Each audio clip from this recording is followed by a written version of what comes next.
C'est le moment d'écouter Champ d'action.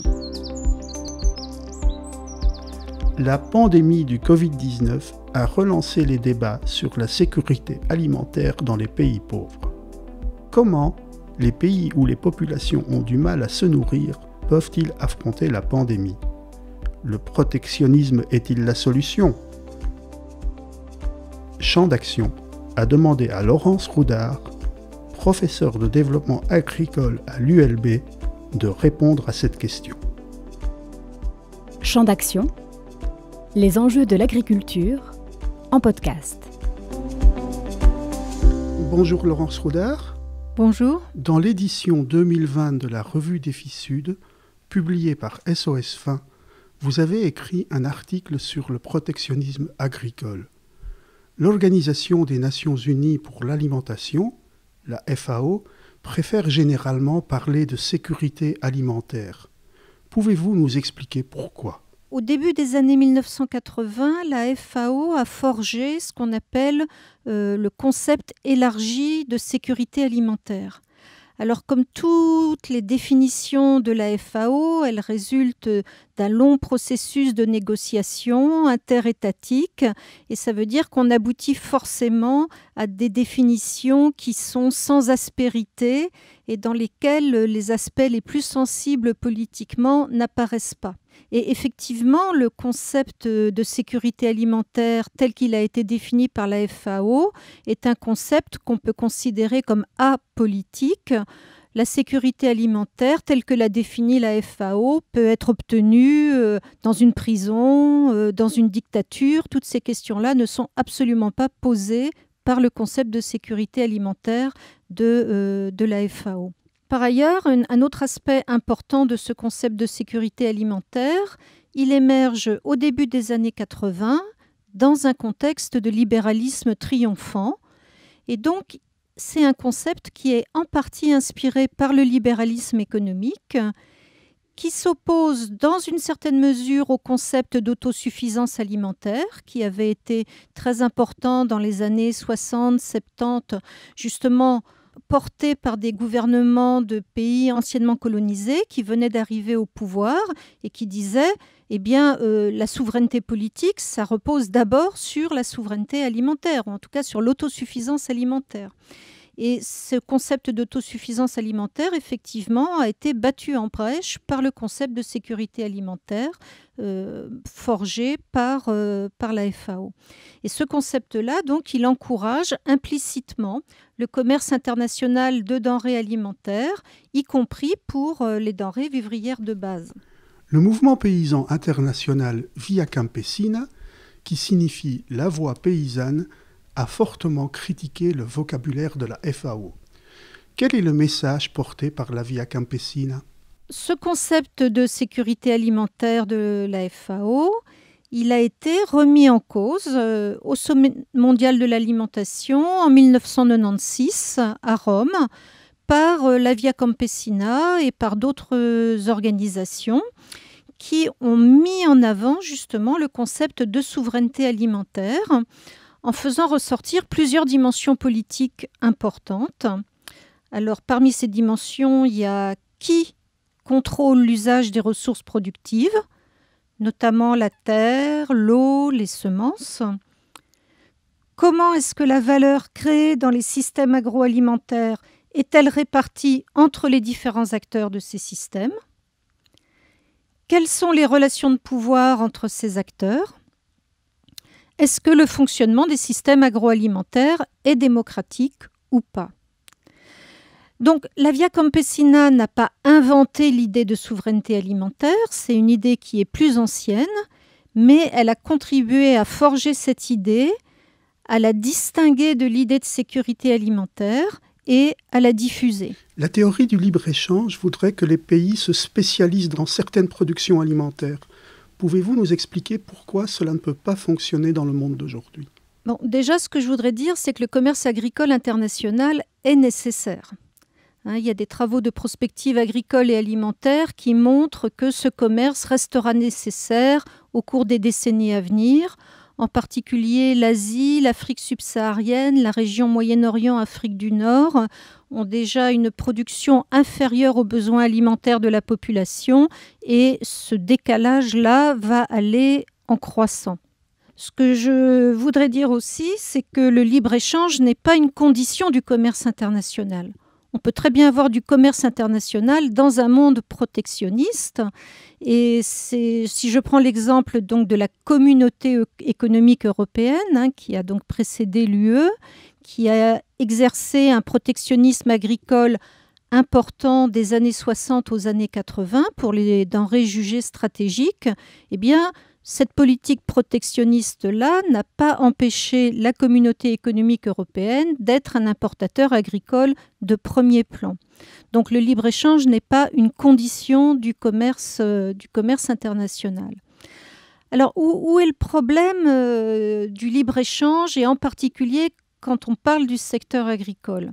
C'est qu'il tend à mettre en concurrence par les prix des agriculteurs dont les niveaux de productivité du travail et de coûts de production sont très inégaux. Bien sûr, la concurrence n'est pas directe, elle ne s'exerce pas directement. La concurrence internationale, les agriculteurs sont en partie protégés par les coûts de transport qui existent entre le point d'entrée, donc des céréales qui rentrent dans le pays, et la région où exercent les agriculteurs. Mais il n'empêche que le commerce international exerce bel et bien une pression à la baisse sur les prix dans les pays où la protection agricole est faible ou inexistante. Champ d'action, l'agriculture en question et en podcast. Le gros problème qui arrive immédiatement après, c'est que si les agriculteurs sont contraints d'abandonner leur activité agricole, s'ils sont éliminés par la concurrence par les prix, alors même qu'ils sont des centaines de millions potentiellement concernés, et encore plus si on compte les familles, qu'est-ce que vont devenir tous ces gens-là ? Comment est-ce qu'ils vont pouvoir accéder à un emploi et à un revenu décent ? Alors, si on pense à l'histoire de l'Europe de l'Ouest, du XVIIIe siècle jusqu'à la fin du XXe siècle, il y a effectivement beaucoup d'agriculteurs qui ont quitté leur ferme pour aller vers un emploi industriel en ville ou pour partir vers le Nouveau Monde, en tout cas jusqu'à la Seconde Guerre mondiale. On peut penser aussi aux pays d'Asie qui se sont industrialisés à partir des années 50. Beaucoup d'agriculteurs ont quitté leur ferme pour aller vers un emploi industriel. Mais le problème aujourd'hui, c'est qu'il n'y a pas de nouvelle planète à coloniser. Les frontières sont fermées pour les paysans migrants potentiels. Et vu les niveaux de productivité du travail atteints dans les industries et les services, ces secteurs recrutent très peu. En tout cas, beaucoup moins que les centaines de millions d'agriculteurs qui pourraient être éliminés par la concurrence, par les prix. Et ça me paraît être un problème essentiel lié au libre-échange agricole. Un autre problème qui me paraît très très important aussi, c'est que le libre-échange agricole, en tout cas jusqu'à présent, il est allé à l'encontre de normes sanitaires, environnementales et sociales élevées, puisque au fond, il tend à un alignement sur le moins-disant au niveau des prix et donc aussi au niveau des normes. Or, si on veut engager la transition écologique et sociale, il faut relever les normes et ça, jusqu'à présent, c'est incompatible avec le libre-échange. Mais le protectionnisme est-il la panacée ? Est-ce qu'il ne peut pas y avoir des avantages au protectionnisme ou des inconvénients ? Bon, déjà, je vais rappeler la définition du protectionnisme dans un pays. C'est toute mesure de politique publique qui a une influence sur le commerce extérieur et qui est favorable aux producteurs de ce pays.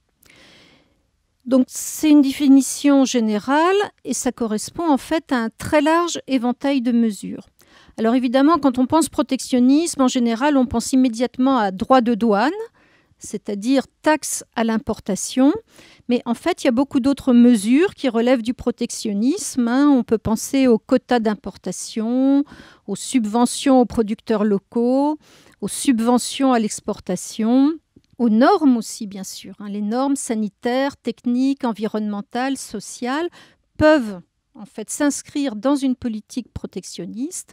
Et j'ai entendu ce matin à la radio que Joe Biden vient de mettre en place des mesures pour réserver en fait les marchés publics à des entreprises américaines. Et ça, c'est aussi typiquement une mesure qui relève du protectionnisme. Donc voilà, il y a tout un arsenal de mesures possibles qui ont un caractère protectionniste. Et bien sûr, elles n'ont pas toutes les mêmes effets et donc pas toutes les mêmes avantages et les mêmes inconvénients.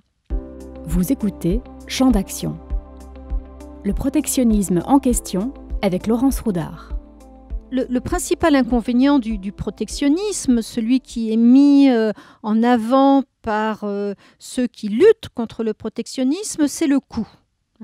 Ça coûte parce qu'effectivement, les pays étrangers perdent des débouchés et pour le pays protectionniste lui-même, les consommateurs payent plus cher, enfin relativement cher, les produits protégés et les producteurs, dans le pays qui protège, produisent à des coûts qui sont relativement élevés. Donc ça veut dire mauvaise allocation des ressources et c'est évidemment un argument qui est très mis en avant par les économistes libéraux. Maintenant, le protectionnisme, bien sûr, il a aussi des avantages et c'est d'ailleurs l'une des raisons pour lesquelles il y a autant de pays qui, en fait, pratiquent le protectionnisme. Alors, parmi les avantages du protectionnisme, il y a le soutien des revenus et de l'emploi pour certains groupes de population. Évidemment, les agriculteurs, quand il s'agit de protectionnisme agricole, ou plutôt, je devrais dire, certaines catégories d'agriculteurs en fonction des produits qui sont protégés. Un autre avantage du protectionnisme, c'est qu'il permet d'appliquer des normes élevées en matière sanitaire, sociale, environnementale, sachant que ces normes, effectivement, tendent à relever les coûts de production. Troisième avantage du protectionnisme, et là je parle particulièrement du secteur agricole, c'est qu'effectivement, il donne la possibilité à des agriculteurs peu productifs, et je rappelle qu'ils sont des centaines de millions à l'échelle du monde, il leur permet de continuer d'exercer leur activité. Autre avantage du protectionnisme, c'est qu'il peut permettre de parvenir à un certain degré d'autosuffisance alimentaire dans un contexte où les prix sur les marchés internationaux de denrées agricoles sont extrêmement volatiles et où il peut même y avoir des ruptures d'approvisionnement. En 1973, durant plusieurs mois, les principaux pays exportateurs de riz ont décidé d'arrêter leurs exportations et il n'y avait plus de possibilité d'acheter du riz sur les marchés internationaux. Dernier avantage du protectionnisme en matière agricole, c'est qu'il va permettre de maintenir des modes de production et à la suite de ça, des modes de préparation culinaire qui font partie intégrante des cultures des sociétés et qui sont des formes d'expression culturelle à part entière. Quelque chose qui me paraît très important à dire, c'est que le protectionnisme n'est pas un problème économique. C'est un problème politique.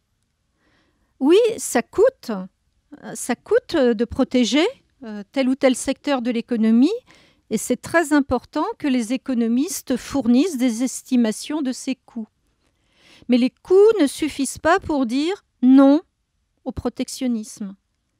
Et c'est là que les débats et les arbitrages politiques doivent intervenir pour évaluer jusqu'à combien un peuple est prêt à payer pour sécuriser ses approvisionnements alimentaires, pour abriter une population agricole sur son territoire, sans nuire aux autres peuples. Mais n'y a-t-il pas quand même un risque que le protectionnisme mène à une hyperproductivité, comme on l'a vu dans l'Union européenne ? Alors, c'est vrai que c'est un risque, et c'est un risque qu'il faut anticiper, puisque l'expérience historique nous a effectivement nous a montré ça. Et d'ailleurs, ce n'est pas le seul effet pervers du protectionnisme qu'il faut envisager. Il faut aussi envisager comment est-ce que les avantages du protectionnisme vont être répartis.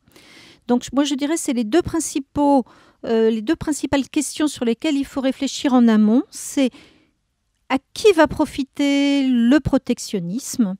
Et effectivement, si on se dit que dans un pays, les prix vont être relevés, a priori, ça va plus profiter aux gros producteurs qui produisent beaucoup qu'aux petits producteurs qui produisent peu. Donc, c'est évidemment une chose à laquelle il faut penser, c'est la répartition des avantages du protectionnisme.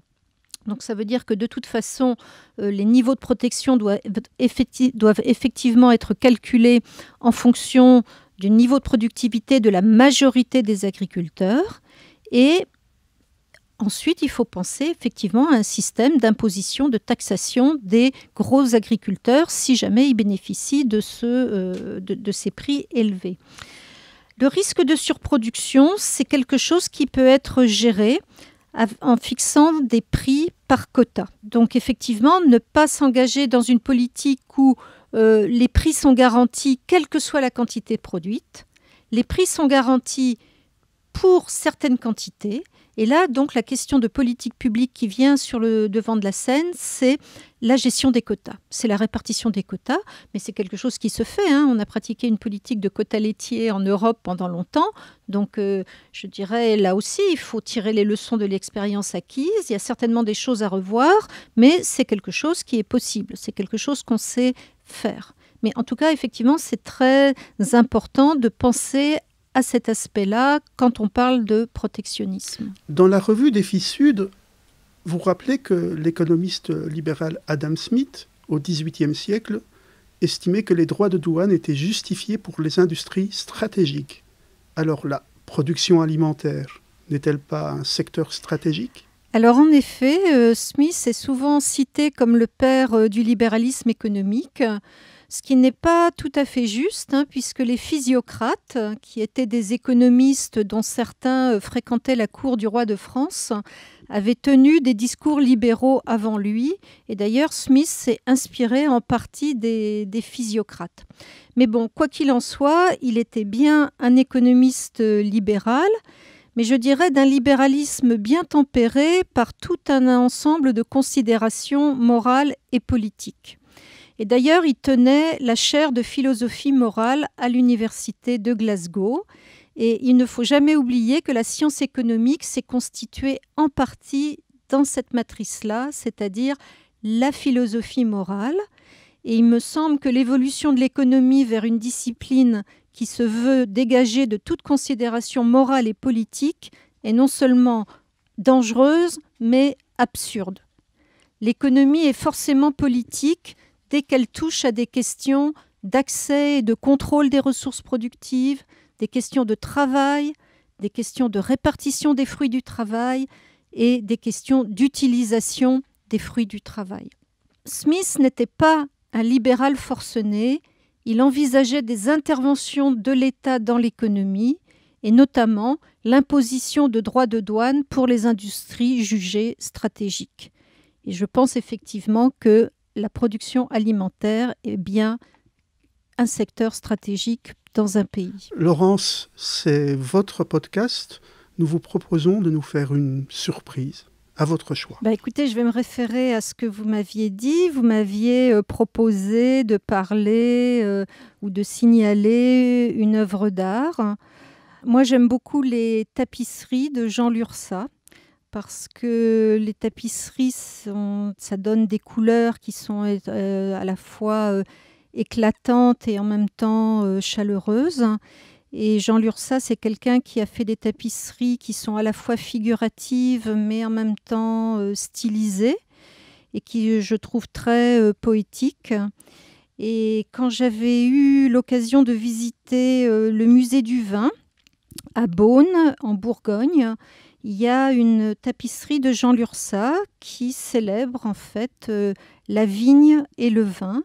Et je trouve que voilà, c'est une très belle œuvre d'art qui est en plus donc sertie dans le musée du vin à Beaune. Beaune étant elle-même une magnifique ville et la Bourgogne étant une région absolument magnifique. Voilà. Je vous remercie. Champ d'action est un podcast proposé et réalisé par SOS Fin avec l'aide du Xara ASBL. Retrouvez les analyses de la professeure Roudard dans un article de la Revue des Filles Sud en ligne sur le site de SOS Fin, www.sosfin.be.